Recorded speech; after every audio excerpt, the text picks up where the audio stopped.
बच्चों, हमने पीएच मान के बारे में इसके पहले की क्लास में समझा। अब देखते हैं बच्चों, दैनिक जीवन में पीएच का महत्व। पीएच मान किसी पदार्थ की अम्लीयता क्षारीयता को समझने में मदद करता है ना। इसे आप लोग अच्छी तरह से है ना जानते हैं। पिछली क्लास में ये पीएच मान के बारे में क्लियर हो गया था, है ना। हमारे शरीर में भी ऐसे कई द्रव है जिनका विशिष्ट पीएच होता है, और इस पीएच के अनुसार ही हमारे शरीर की जैविक रासायनिक क्रियाएं। यहाँ पे बच्चों जैविक रासायनिक क्रियाएं, इसका मतलब जो शरीर में विभिन्न जो क्रिया होता है ना। पाचन क्रिया है ना, मूत्र बनने की क्रिया है ना। तो बहुत सारे जो जैसे खून का बनना है ना, खून का बहना है, ऑक्सीजन, ये सब जैविक क्रियाएं कहलाता है। अब इसमें रासायनिक क्रियाएं, इसका मतलब है जैसे पाचन क्रिया के लिए विभिन्न ग्रंथि से पाचक रस निकलते हैं ना, तो वही है रासायनिक क्रियाएं, है ना। तो पीएच के अनुसार ही हमारे शरीर की जैविक रासायनिक क्रियाएं संचालित होती है। हमारे आसपास पानी, मिट्टी आदि का पीएच मान हमारे दैनिक जीवन में महत्वपूर्ण भूमिका निभाते हैं। अभी कौन सी भूमिका है या पीएच से हमारे दैनिक जीवन में क्या प्रभाव पड़ता है बच्चों, वो देखते हैं। जैसे पहला है बच्चों, पाचन की क्रिया और पीएच। हमारा आमाशय तनु हाइड्रोक्लोरिक अम्ल का स्राव करता है ना। जो आमाशय नाम के जो ग्रंथि है शरीर में, है ना, वो जो है क्या, HCl है ना, हाइड्रोक्लोरिक HCl, जिसको हाइड्रोक्लोरिक बोला जाता है ना, हाइड्रोक्लोरिक अम्ल का स्राव करता है ना। यह आमाशय को किसी प्रकार की हानि नहीं पहुंचाता, बल्कि भोजन के पाचन में सहायता करता है। बच्चों, जो आमाशय से HCl निकलता है ना, जो एक प्रकार का अम्ल है ना, वो शरीर को किसी प्रकार के नुकसान नहीं पहुंचाता, बल्कि वो क्या करता है, पाचन में सहायक होता है। अपच की स्थिति में आमाशय द्वारा अधिक मात्रा में अम्ल स्रावित होता है, जिस कारण जलन, दर्द का अनुभव होता है। बच्चों, कभी कभी आप लोग देखे होंगे कि ज़्यादा खाना खाने से, है ना, या ज़्यादा खाना खाने से जो है अपचक टाइप हो जाता है ना, गैस बनता है, पेट मोटा मोटा लगता है, ऐसा है ना, बोलता है, शिकायत करते हैं ना कई लोग। तो वो किस कारण होता है बच्चों, अधिक मात्रा में स्राव हो जाता है। जैसे एक सीमित मात्रा में स्राव होना चाहिए, लेकिन यदि अधिक मात्रा में अम्ल जो है, अम्ल का स्राव हो जाता है, तो इसी कारण बच्चों जलन और दर्द का अनुभव हमको होता है।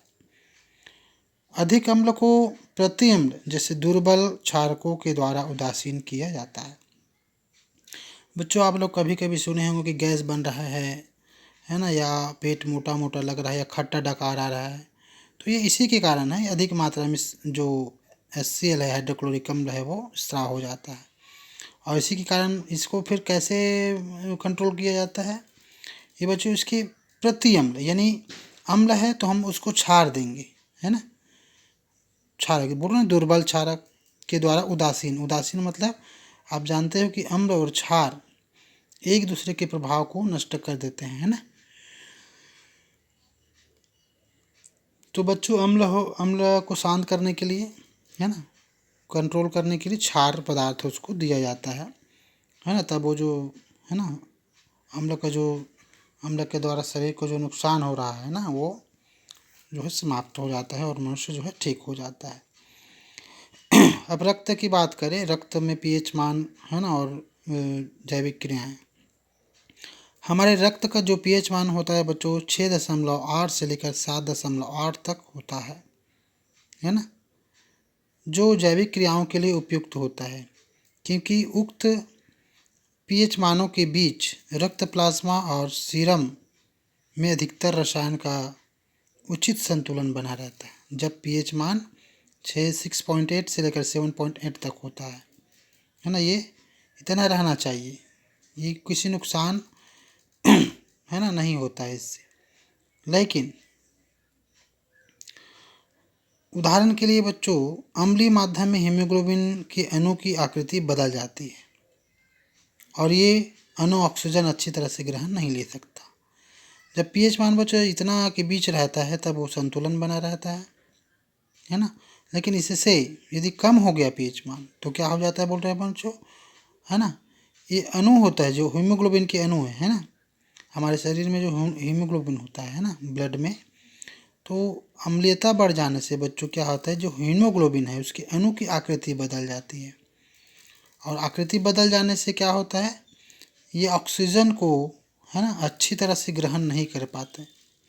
ऑक्सीजन को ग्रहण मतलब बच्चों जो हमारे शरीर में जो हम सांस द्वारा ऑक्सीजन ग्रहण करते हैं, तो ये ऑक्सीजन को बच्चों हमारे शरीर के विभिन्न अंगों तक ये हीमोग्लोबिन ही उसको पहुंचाता है। लेकिन इसका यदि आकार बदल जाता है तो वो ऑक्सीजन को अच्छी तरह से पकड़ नहीं पाता या ग्रहण नहीं कर पाता और हमारे शरीर तक जो है ऑक्सीजन नहीं पहुंच पाता। इसलिए रक्त का जो पीएच मान है बच्चों, है ना, इस स्तर से कम अर्थात अम्लीय नहीं होना चाहिए। 6, है ना, 0.8 to 7.8 के बीच जो है रहना चाहिए। ठीक है। अब बच्चों लार में की पीएच मान की बात करते हैं। हमारे दांतों का इनामल, जो इनेमल है, कैल्शियम फास्फेट से बना है ना, यानी हमारे जो दांत होते हैं या हड्डी होते हैं, आप लोग जानते हो, कैल्शियम से बनता है। तो दांतों का जो है ना इनामल है वो कैल्शियम फास्फेट से बना होता है। यह कठोर पदार्थ पानी में नहीं घुलता है। जब हमारे मुंह के अंदर उपस्थित लार का जो पीएच मान है बच्चों 0.5 यानी 5.5 से कम हो जाता है, तब दांतों में सड़न प्रारंभ हो जाती है। इससे बचने के लिए हमें प्रतिदिन दांतों को क्षारीय दंत मंजन से साफ करना चाहिए। ठीक है बच्चों, जैसे ब्लड में पीएच मान है ना एक लिमिट तक होना चाहिए, उसमें भी वैसे जो हमारे दांत का जो लार होता है ना, मुंह का लार है, उसका पीएच मान बच्चों ये 5.5 से कम नहीं होना चाहिए, है ना। यदि इससे कम हो गया तो फिर दांतों में सड़न प्रारंभ हो जाता है और फिर नुकसान आपको हो जाएगा। तो इससे बचने के लिए बच्चों क्या करना चाहिए, क्षारी युक्त मंजन, है ना, जिसमें क्षार जो है मिला होता है, वैसे दंत मंजन या कोलगेट जो है हमको ये उपयोग में करना चाहिए। जो चौथा बिंदु है वो है पीएच मान और पौधों व जंतुओं की आत्मरक्षा। कुछ पौधे जैसे बिच्छू पौधे में बारीक और चुभने वाले रेशे या रोम होते हैं, है ना, बारीक जो चुभन वाला होता है ऐसे रेशे या रोम होते हैं बच्चों, है ना। कौन से पौधे में, बिच्छू पौधे में।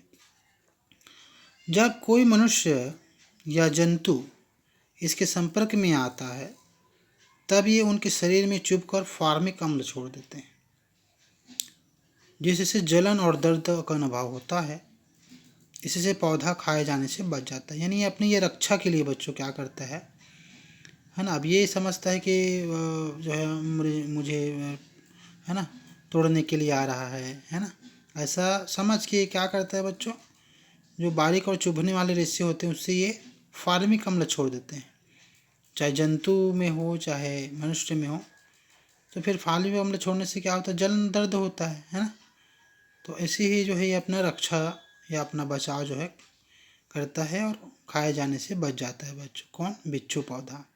तो इस प्रकार ये आप अपना आत्मरक्षा के लिए ये ऐसा करता है। फार्मिक अम्ल मतलब जैसे आप लोग देखे होंगे जो है ना दतैया जिसको बोला जाता है ना, वो जब काटता है तो कैसा आपको सूजन हो जाता है, बहुत दर्द होता है, तो वही होता है फार्मिक अम्ल के कारण। तो इसमें भी ये पौधा भी फार्मिक अम्ल छोड़ देता है और दर्द जलन जो है फिर उनको होने लगता है। यदि मधुमक्खी की बात आ गई, मधुमक्खी डंक मारने पर एक अम्ल का जो है स्त्राव करता है या छोड़ता है, जिसके कारण दर्द और जलन अनुभव होता है। तो इस कारण पौधे और जंतु भी जो है अपने आत्मरक्षा के लिए है ना अम्ल जो है छोड़ते हैं। मिट्टी का पीएच मान और फसल। धान के उत्पादन के लिए अनुकूल जो मिट्टी वही होती है बच्चों जिसका पीएच मान 5 से 6 होता है, 5 से 8 होता है, इससे कम या ज़्यादा नहीं होना चाहिए। इतना ही जो है अनुकूल होता है फसल के लिए। मिट्टी का पीएच मान इस स्तर से यदि ज़्यादा हो गया या कम हो गया तो फसल उत्पादन जो है प्रभावित हो सकता है। इसके लिए किसानों के द्वारा खेतों में, है ना, खाद, चूना या राख भी जो है डाली जाती है ताकि इसका पीएच मान कम ना हो या ज़्यादा ना हो। तो इस प्रकार हाइड्रोजिया, है ना, या फूल मिट्टी की अम्लीयता के अनुसार ही अपना रंग प्रदर्शित करते हैं। जब मिट्टी अम्लीयता होती है तो यह नीला रंग हो जाता है और जब मिट्टी हल्की क्षारीय होती है तो एक गुलाबी रंग जो है प्रदर्शित करता है ना। तो ये अम्ल, इसका बढ़ना भी नहीं चाहिए अम्लीयता, और ना ही इसका क्षारीयता बढ़ना चाहिए। तो इस प्रकार ये दैनिक जीवन में जो पीएच मान है वो प्रभावित करता है। ठीक है बच्चों, तो इस प्रकार ये जो टॉपिक है वो समाप्त होता है। अब आगे देखते हैं। अब लवण की बात करते हैं, तो सॉल्ट। हम जानते हैं कि जलीय माध्यम में अम्ल और क्षार H+ आयन और OH- आयन देते हैं या उत्पन्न करते हैं, है ना। ये तो हमने पिछले क्लास में समझ गए हैं। जब अम्ल और क्षार आपस में क्रिया करते हैं तब H+ आयन और OH- आयन मिलकर जल के अणु बनाते हैं, साथ ही लवण बनाता है ना। ये तो हम शुरू में देख चुके हैं कि अम्ल क्षार जब क्रिया करता है तो उसके फलस्वरूप जल और लवण जो है बनता है। लवण ऐसे रासायनिक यौगिक है जिसकी एक भाग धन आवेशित और दूसरा भाग ऋण आवेशित होता है। इसमें धनात्मक आवेशों की संख्या ऋणात्मक आवेशों की संख्या के बराबर होता है और लवण विद्युत उदासीन होता है ना। विद्युत इसमें प्रवाहित नहीं हो सकता बच्चों, क्योंकि ये विद्युत के लिए उदासीन होता है। कारण क्या है, ऋण और धन जो है बराबर होता है। लवण बनाने के लिए कई तरीके हैं, जिनमें मुख्य रूप से अम्ल और क्षार उदासीनीकरण अभिक्रिया है। जैसे बच्चों ये NHO3 है ना, NHO3 जिसको बोला जाता है नाइट्रिक अम्ल, है ना, और क्षार के साथ क्रिया। और देखो ये नाइट्रिक अम्ल, ये अम्ल हो गया, और ये OH दिख रहा है ना, ये आपका क्षार हो गया। जब दोनों क्रिया कर रहे हैं अम्ल और क्षार, तो उसके फलस्वरूप बच्चों बनता है पोटेशियम नाइट्रेट, है ना, ये लवण हो गया। तो जो धन वाला हिस्सा है बच्चों यहाँ से ले लिया, और जो NO3 जो ऋण वाला हिस्सा है वो अम्ल से आ गया। तो इस प्रकार जो इसमें धन और ऋण जो है बराबर हो गया, और इसके फलस्वरूप देखिए सभी में पानी जो है बन रहा है। H2SO4 में सल्फ्यूरिक अम्ल है और एक कॉपर हाइड्रोक्साइड ले रहा है क्षार में। तो ये अम्ल और क्षार यहाँ भी क्रिया करके कॉपर सल्फेट बना दिया देखिए, और H2O जो है इसमें भी बन रहा है। तो इस प्रकार है ना, एसीटेट है, सोडियम हाइड्रोक्साइड के साथ सोडियम एसीटेट बना रहा है। एसिटिक अम्ल अमोनियम हाइड्रोक्साइड के साथ अमोनियम एसीटेट बना रहा है ना। और ये सारे जो है वो लवण कहलाता है, क्योंकि अम्ल और क्षार, है ना, से बना हुआ है, और इसके फलस्वरूप जल भी जो है इसमें बनता है। तो उपरोक्त उदाहरणों में हम देखते हैं बच्चों कि लवण का धनात्मक भाग क्षार से आता है ना। जैसे ये देखिए धनात्मक भाग बताना एक की, तो ये धनात्मक भाग है ना, ये क्षार से आया है, और NHO3 ये जो है आपका अम्ल से आया है। सभी में वही है ना। जिसे क्षारीय मूलक एवं ऋणात्मक भाग से अम्ल से आता है, जिसे अम्लीय मूलक बोलते हैं। ऋणात्मक भाग जो अम्ल से आता है, जैसे NO3 है ना, ये कहलाता है बच्चों अम्लीय मूलक। और जो क्षार से आता है क्षारीय वाला, है ना, के जैसे पोटेशियम, तो वो उसको बोलते हैं बच्चों क्षारीय मूलक। उदाहरण के लिए जैसे पोटेशियम नाइट्रेट की बात करें, है ना, तो H+K+ है ना, ये जो है क्षार से आया है, तो ये क्षारीय मूलक हो गया। और NHO3- है, वो अम्ल से आया, इसलिए अम्लीय मूलक कहलाता है। अब बच्चों आगे देखते हैं, क्या सभी लवण उदासीन होते हैं। जैसे यहाँ पे लवण देखे हो ना, इसमें बोला गया है कि धन और ऋण बराबर होता है, तो उदासीन होता है। अब इसमें हमको ये देखना है कि क्या सभी लवण उदासीन होता है। तो इसके लिए क्रियाकलाप है ना, 9 में हमने नमक, अमोनियम एसीटेट, खाने का सोडा, कॉपर सल्फेट आदि लवणों का पीएच मान ज्ञात किया, है ना। इसमें से किस किस विलयन का पीएच मान 7 है। तो अम्ल और क्षार के मध्य उदासीनीकरण अभिक्रिया से लवण बनते हैं, तो सोचिए लवणों के पीएच मान अलग अलग क्यों आए। इसका मतलब ये है बच्चों कि अम्ल और क्षार के मध्य उदासीनीकरण, है ना, यानी दोनों जो है बराबर धन और ऋण जो है लिया जाता है ना, लवण बनता है। तो जब लवण बनता है बराबर होता है दोनों अम्ल और क्षार आयनों में, तो पीएच मान इसका अलग अलग क्यों होता है, ये कहने का मतलब है। तो इसे समझने के लिए हम एक लवण, प्रत्येक लवण में उपस्थित अम्लीय और क्षारीय मूलक की प्रकृति को हमको जानना है। साधारण नमक का सूत्र होता है बच्चों NaCl, सोडियम क्लोराइड में क्षारीय मूलक, है ना, H+ जो है आया, Na+ आया, प्रबल सोडियम हाइड्रोक्साइड से, है ना, जो सोडियम हाइड्रोक्साइड है उससे आता है NaOH, है ना, सोडियम हाइड्रोक्साइड। जैसे ये देखो NaOH, तो Na जो है ना, ये यहाँ से आता है, Na जो प्लस है वो क्षार से आता है। इसी को बोल रहा है कि जो क्षारीय मूलक है Na+, वो सोडियम हाइड्रोक्साइड से, और जो Cl- आयन है वो हाइड्रोक्लोरिक अम्ल HCl से आता है ना।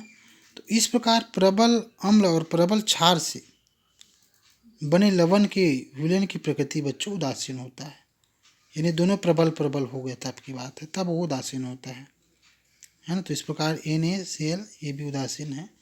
आइए अन्य लवणों की प्रकृति को हम सारणी क्रमांक 5 में जो है देखते हैं। तो सारणी क्रमांक 5 में लवणों की प्रकृति दिया है, जैसे कॉपर सल्फेट में दिया है यहाँ पे CaUSO4 यानी कॉपर सल्फेट। तो स्रोत कहाँ से आया है, CuH2, है ना, कैल्शियम हाइड्रोक्साइड, दुर्बल स्रोत, है ना, दुर्बल जो है अम्ल से आया। ठीक है, ये क्षारीय मूलक की बात करें, ठीक है। इसी प्रकार अम्लीय मूलक का जो स्रोत है कहाँ से आया, H2SO4 प्रबल से आया, अम्लीय होता है इसकी प्रकृति, है ना। सोडियम हाइड्रोजन कार्बोनेट, जिसको खाने का सोडा जो बोलते हैं बच्चों, वही है सोडियम हाइड्रोजन कार्बोनेट या सोडियम बाइकार्बोनेट इसको बोला जाता है। तो ये आया सोडियम हाइड्रोक्साइड से, है ना। स्रोत की प्रकृति क्या है, प्रबल, है ना। ये जो NH है ना, वो यहाँ से आया, तो ये प्रबल जो है क्षार से आया। तो इसी प्रकार ये देखिए यहाँ पे, है ना, हाइड्रोजन कार्बोनेट है ना, ये आपका CH3COOH, है ना, अमोनियम एसीटेट हो गया। तो ये कहाँ से आया, NH ammonium hydroxide, NH4OH ammonium hydroxide. तो ये आपका दुर्बल से आया, इसकी स्रोत की प्रकृति क्या है, दुर्बल, यानी ये दुर्बल जो है क्षार है ना, ये दुर्बल क्षार है, ये प्रबल क्षार है। ठीक है, तो इस प्रकार इसमें भी पोटेशियम, जैसे अमोनियम क्लोराइड है ना, पोटेशियम नाइट्रेट है ना, तो ये प्रबल जो है क्षार से आया है। NO3 है ना, ये आपका प्रबल जो है अम्ल से आया। तो हमने देखा कि दुर्बल और प्रबल क्षार से बने लवण की प्रकृति क्षारीय, और प्रबल अम्ल और दुर्बल क्षार से बने लवण की प्रकृति अम्लीय होती है। देखिए, एक दुर्बल हो गया, एक प्रबल हो गया। तो इसमें प्रबल मतलब जो ज़्यादा होता है ना उसको प्रबल हो जाता है। तो ऐसा प्रबल जो क्षार है इसलिए क्षारीय कहलाएगा ये प्रकृति इसका। और प्रबल अम्ल और दुर्बल क्षार, तो ये प्रबल मतलब ज़्यादा शक्तिशाली, है ना, तो इसलिए ये अम्लीय जो है प्रकृति कहलाएगा, है ना। लवण की प्रकृति कैसी होती है, अम्लीय होती है। क्यों अम्लीय हुआ, क्योंकि जो अम्ल लिया गया है ना, लवण बनने के लिए अम्ल और क्षार दोनों चाहिए। तो लवण जो लिया है बच्चों, अम्ल जो लिया है वो प्रबल लिया है, इसलिए ये प्रबल को जो है दर्शाएगा, प्रबल का जो गुण है इसमें आ जाएगा, इसलिए अम्लीय होता है। ठीक है, और दुर्बल और प्रबल, तो इसमें देखिए क्षार प्रबल है ना, तो इसलिए जो है इसका जो प्रकृति है दोनों का वो क्या हो जाएगा, क्षारीय प्रकृति का हो जाएगा, क्षारीय प्रकृति का लवण हो जाएगा। ठीक है, क्योंकि इसमें प्रबल जो है क्षार है। ठीक है, समझ आ गया होगा आप लोगों को अच्छे से। अब बच्चों देखते हैं हम अम्ल वर्षा। सामान्य वर्षा के जल का जो पीएच मान है बच्चों 7 होता है ना। तो पिछले हमने देखा है पिछले क्लास में इसको कि जल का पीएच मान 7 होता है, किंतु वायुमंडल में उपस्थित गैसों के विलय होने के कारण, आप जानते हो कि बहुत सारे वायुमंडल में है ना जो वायु होता है वो विभिन्न प्रकार के गैसों का मिश्रण होता है ना। ऑक्सीजन है, कार्बन डाइऑक्साइड है, नाइट्रोजन है, सल्फर है, इसी प्रकार बहुत सारे। तो इसमें से जो गैस के जो वर्षा के जल में क्या होता है बच्चों, जो गैस के विभिन्न गैस हैं वो इसमें क्या हो जाता है, विलय हो जाते हैं, यानी मिल जाता है। तो वो मिल जाने के कारण क्या होता है, पीएच मान जो जल होता है पीएच मान उसका कम हो जाता है, क्योंकि 7 रहता है तभी उदासीन है, तो इसका पीएच मान कम हो जाता है, 7 से कम हो जाता है ना। तो 7 से कम हो गया मतलब अम्लीय हो जाता है ना। तो जब वर्षा के जल का पीएच मान बच्चों 5.56 से जो है कम हो जाता है तो उसे अम्लीय वर्षा कहते हैं। अम्लीय वर्षा का मुख्य जो कारण है, ईंधन के दहन से उत्पन्न जो कार्बन डाइऑक्साइड है ना, सल्फर डाइऑक्साइड है, नाइट्रोजन ऑक्साइड है, यही सब जो है इसमें मिल जाता है ना। कार्बन डाइऑक्साइड मिल जाता है, सल्फर डाइऑक्साइड मिल गया, नाइट्रोजन मिल गया इसमें। तो ये पानी को क्या करता है, इसका जो पीएच मान है 5.5 हो जाता है ये सब के मिलने से। तो इसी को बोलते हैं बच्चों अम्लीय वर्षा। साथ ही वनस्पतियों से जो है के सड़ने, ज्वालामुखी के फटने है ना से जो गैस उत्पन्न होता है ये भी जो है वर्षा का अम्लीय होने का एक जो है कारण है। ये गैसें जल में घुलकर बच्चों कार्बोनिक अम्ल, सल्फ्यूरिक अम्ल, नाइट्रिक अम्ल जो है बना लेता है। देखिए H2 है पानी, अब कार्बन डाइऑक्साइड मिल गया तो ये H2CO3 बना लिया है ना, अम्लीय अम्ल हो गया। उसी प्रकार ये ऑक्सीजन और फिर ये सल्फर डाइऑक्साइड मिल करके देखिए SO3 बना लिया। अब SO3 जो है पानी मिल गया तो देखिए H2SO4 सल्फ्यूरिक अम्ल बना लिया। तो इस प्रकार जो है ये विभिन्न जो गैस होते हैं वो मिल जाने के कारण जो पानी होता है जलीय वर्षा होता है ना, वो सॉरी जो बरसात का पानी होता है ना वो अम्लीय हो जाता है, जो कि वो वनस्पति, प्राणी, इमारतों को क्या करता है बच्चों, नुकसान पहुंचाता है ना। तो इस प्रकार जो है ये जो अध्याय है बच्चों अम्ल, क्षार और लवण वाला आपका समाप्त होता है। इस वीडियो को अच्छे से समझिएगा और साथ में आपको नोट्स भेज दिया जाएगा, इसको आपको कॉपी में नोट करके दिखाना है, ठीक है।